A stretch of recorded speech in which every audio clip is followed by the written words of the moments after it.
shitting me? Welcome back to Are You Shitting Me? The show where strange genetics make for colorful history. Literally colorful this time.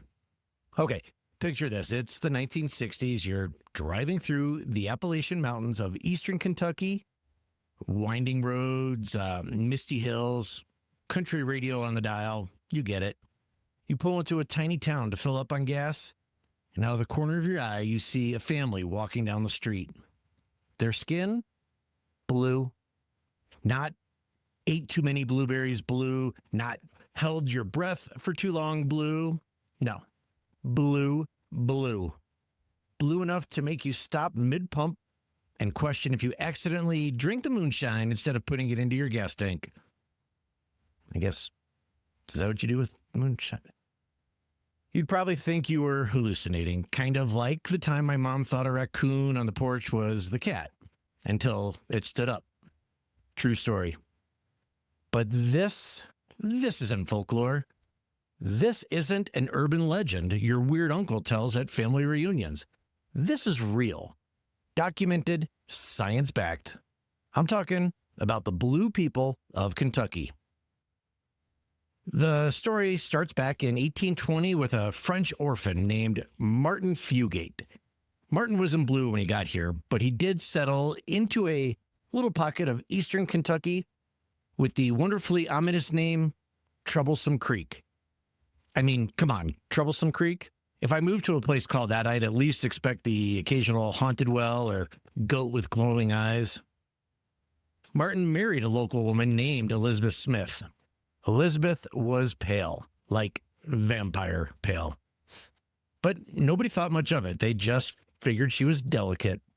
Probably stayed indoors knitting by candlelight or whatever people did before social media.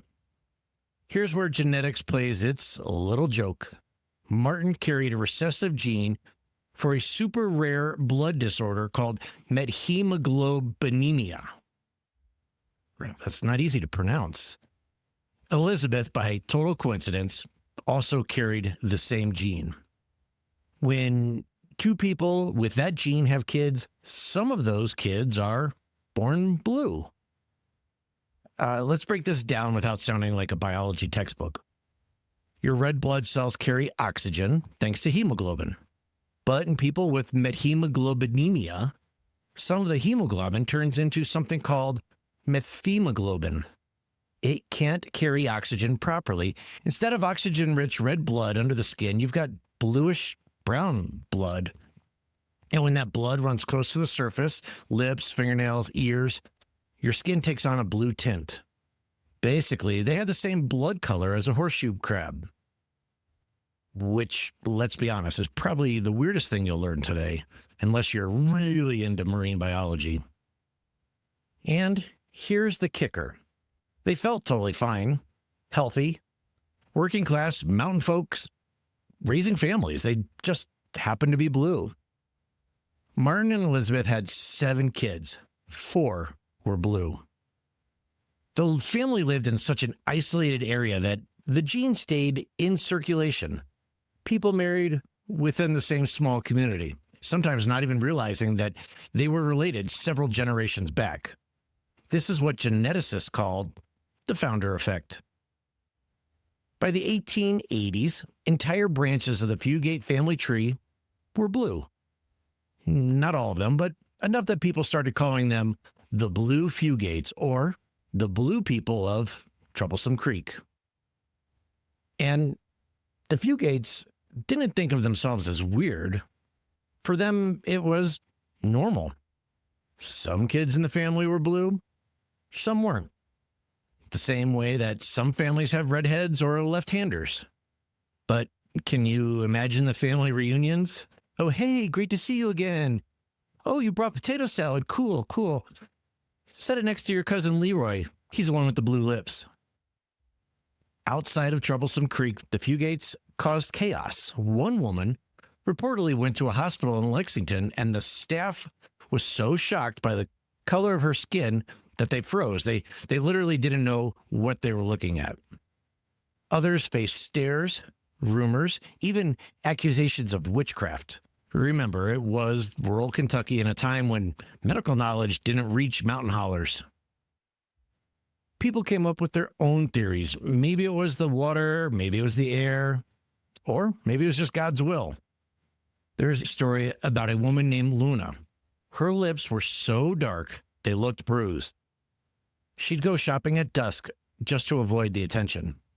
Meanwhile, some of her relatives joked about being blue bloods, which is kind of funny because it's usually a term for fancy aristocrats, and the Fugates were anything but.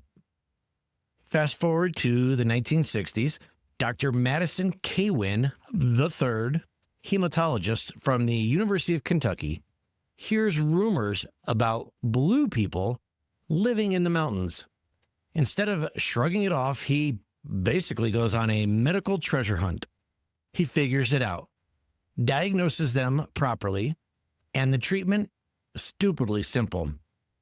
A daily dose of methylene blue, a common chemical compound, turns their blood back to normal. Their skin literally goes from blue to pink. Imagine being blue your entire life, thinking, that's just who we are.